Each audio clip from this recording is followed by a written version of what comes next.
সর্বপ্রথমে ভারতের দ্বিতীয় মুসলিম তীর্থভূমি ফুরফুরা দরবার শরীফ মুজাদ্দেদিয়া অনাথ ফাউন্ডেশনের তরফ থেকে বাংলার অভিভাবিকা মাননীয় মুখ্যমন্ত্রী মমতা ব্যানার্জি সহ মঞ্চে উপবিষ্ট সম্মানীয় ব্যক্তি যারা আছেন, আর এই সুন্দর অনুষ্ঠানে যেসব ইমাম মুয়াজ্জিন ভাইয়েরা আছেন, সকলকে প্রীতি শুভেচ্ছা ভালোবাসা ও মোবারকবাদ জানাচ্ছি। আমার বক্তব্য এখানে কিছু রাখার দরকার আছে বলে মনে করি না। আমার যেটা বক্তব্য আমি মাননীয় মুখ্যমন্ত্রীর হাতে আমি তুলে দিচ্ছি বাংলার মানুষের তরফ থেকে। আমি শুধু ইমাম সাহেবদের উদ্দেশ্য করে একটা কথা বলবো। হুজুর পাক সাল্লাল্লাহু আলাইহি ওয়াসাল্লাম পবিত্র জবানে বলেছেন, যত বড়ই আমির হোক ধনী হোক, ইমাম সাহেবরা যদি কোনো ধনী আমিরদের গোলামতি করে তার উপরে আল্লাহ লানত বর্ষায়।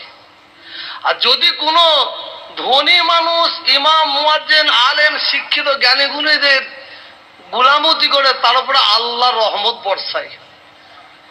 এইটা মাথায় রেখে আমাদের জীবন যাপন করতে হবে।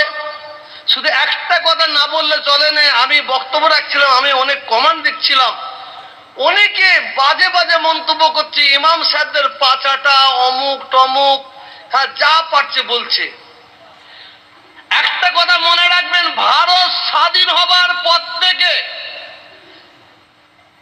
পশ্চিম বাংলায় ইমামদের কথা কেউ ভাবে না যেটা ভেবেছেন মমতা ব্যানার্জি। সেটা 2 টাকা দিক আর 1 টাকা দিক আর 10 টাকা দিক।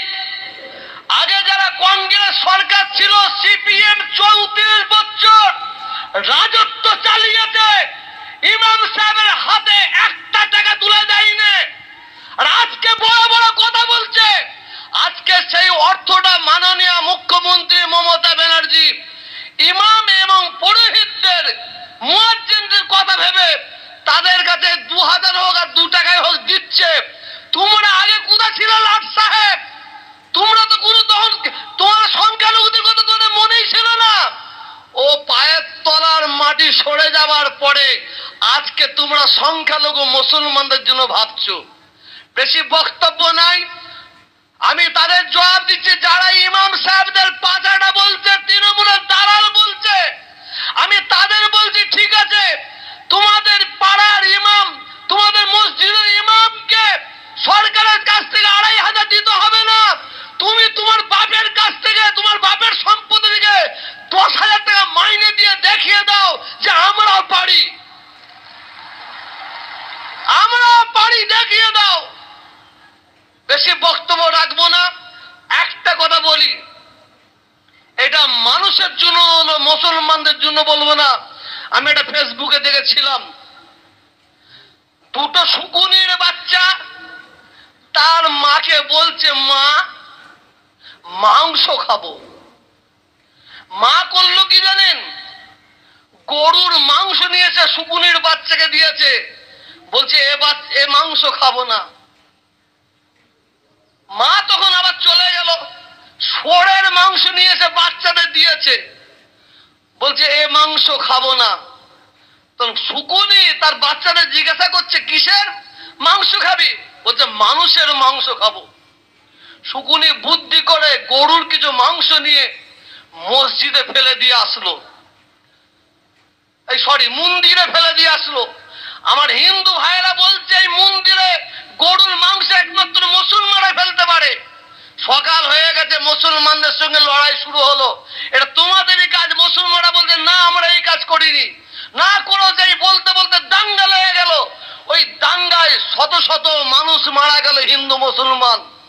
শুকুনি তাড়াতাড়ি উড়ে এসে বাচ্চাদের বলছে, চল, তোরা তো মানুষের মাংস খাবি বলেছিলিস, তোদের জন্য মানুষের মাংস রেডি করে ফেলেছি, চল। এই বাংলায় কিছু সাম্প্রদায়িক মনোভাবপূর্ণ ব্যক্তি আছে, এরা শুকুনির